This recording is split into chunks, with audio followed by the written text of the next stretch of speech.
नमस्कार दोस्तों। ITI first year के लिए इम्प्रूवेबिलिटी स्किल की जो एमसीक्यू सीरीज चला रहे हैं उसमें आज का वीडियो नंबर थर्ड है। तो आइए इस थर्ड वीडियो नंबर के पहले क्वेश्चन की तरफ। यह सभी ट्रेडों के लिए वैलिड है, इंग्लिश हिंदी दोनों में क्वेश्चन आपके एग्जाम में आता है, लेकिन कुछ ग्रामेटिकल जो पार्ट होते हैं उनका हिंदी नहीं होता है। बाकी हिंदी इंग्लिश दोनों में आपका इम्प्रूवेबिलिटी स्किल आएगा। तो सभी ट्रेडों के लिए वैलिड है। आज का वीडियो नंबर 3 है। पहला क्वेश्चन क्या है आज का? पहला क्वेश्चन ये है कि which one is a brain of computer. Computer का दिमाग किसे कहते हैं? तो सीपीयू को कहते हैं ना, ये तो सबको पता होता है।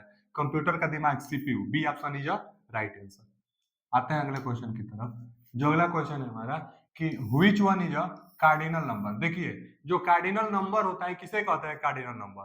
तो कार्डिनल नंबर किसे कहते हैं? तो ऐसी संख्याएं जो क्रमागत किसी किसी भी चीज को गिनने के काम आती है। कार्डिनल कार्डिनल मतलब कि जिसको काउंटिंग किया जा सके उसी को कार्डिनल नंबर कहते हैं। तो कार्डिनल नंबर नॉर्मली जो हम लोग पढ़ते हैं ना, 1 2 3 4 5 6 7 8 9 10 11 12, जो क्रमागत नंबर जो पढ़ते हैं ना वही कार्डिनल नंबर है। ये नहीं कि fifth number, seventh number, twelfth number. ये ट्वेल्थ नंबर मतलब स्पेशल 12वां को बता रहा है, फिफ्थ नंबर 5वां को बता रहा है। जबकि कार्डिनल नंबर क्या होता है? एक नंबर सीरीज को बताना चाहिए। 1 पढ़िए, 2 पढ़िए, 3 पढ़िए, 4 पढ़िए, 5 पढ़िए। एक नंबर सीरीज पढ़िए, नंबर पढ़िए, उसको कार्डिनल नंबर कहते हैं। ना कि ट्वेल्थ को, फर्स्ट को, सेकेंड को।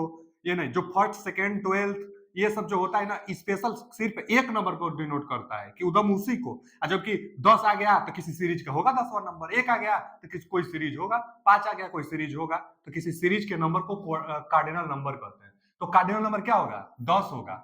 ये रोमन संख्या वाली नहीं।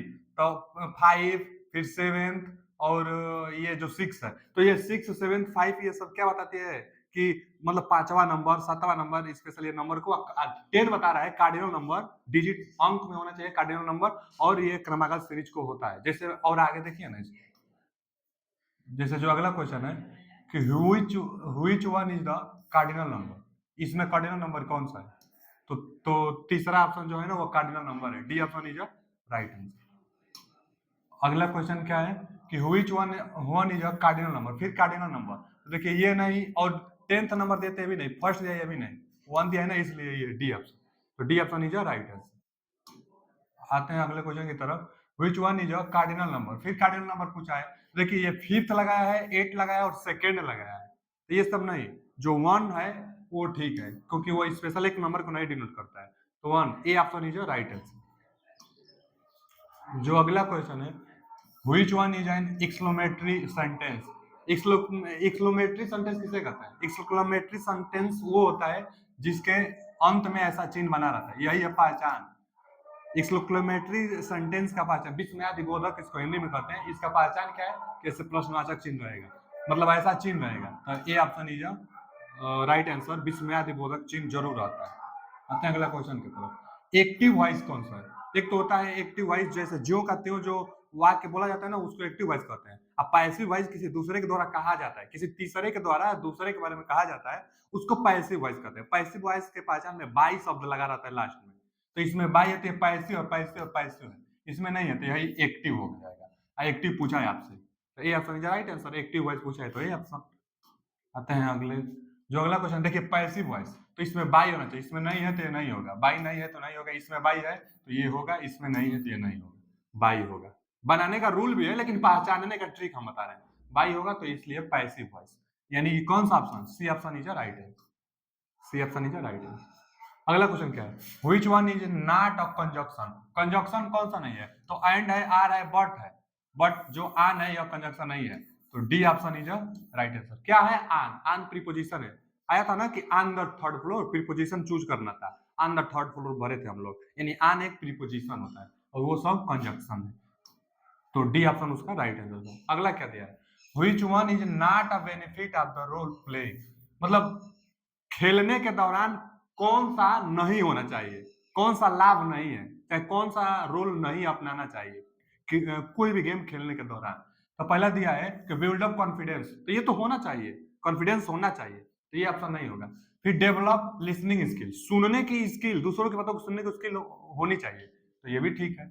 फिर develop creative problem and solving, तो प्रॉब्लम जो भी आती है क्रिएटिव प्रॉब्लम मतलब जो भी आपके सामने समस्या उत्पन्न होती है उसका सोल्व तुरंत करने का स्किल आपके पास होना चाहिए। तो ये भी होना चाहिए गेम के दौरान, ये तीनों आपके अंदर होना ही चाहिए। लेकिन चौथा क्या दिया है कि डेवलप बोर्डम। जो बोर्डम होता है इसका मतलब उदासी, कि बोल रहा है ना कि डेवलप बोर्डम मतलब उदासी छा जानी चाहिए, उदासी हो जानी चाहिए। तो गेम के दौरान उदासी नहीं होनी चाहिए। तो यही ऑप्शन सही हो जाएगा। क्या नहीं होना चाहिए? नॉट अ बेनिफिट, क्या नहीं लाभ है, क्या नहीं होना चाहिए? तो डी ऑप्शन, मतलब डेवलप बोर्डम मतलब उदासी डेवलप नहीं होनी चाहिए आपके चेहरे पर। तो D option is right answer. अगला क्वेश्चन है कि हुई चीज नॉट अ वावेल। तो वावेल पांच है ना जी, ए ई आई ओ यू, पांच तो है। तो ए ई आई होता है एफ, तो यानी C option is right answer. C option right answer होगा। वावेल नहीं है तो सी ऑप्शन नहीं। आते हैं अगले क्वेश्चन की तरफ। क्या है कि word that is pronounce the same as another word, किसी दूसरे वर्ड का प्रोनाउन सेम हो तो इसको होमोफोन्स कहते हैं।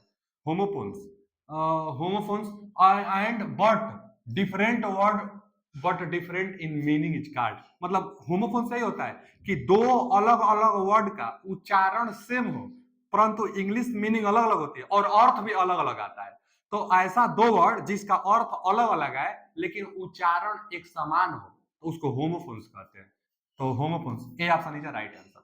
होमोफोन्स, उच्चारण एकदम एक समान होगा लेकिन अर्थ अलग अलग आएगा। तो आज के लिए इतना ही, मिलते हैं अगले वीडियो में। थैंक यू, धन्यवाद।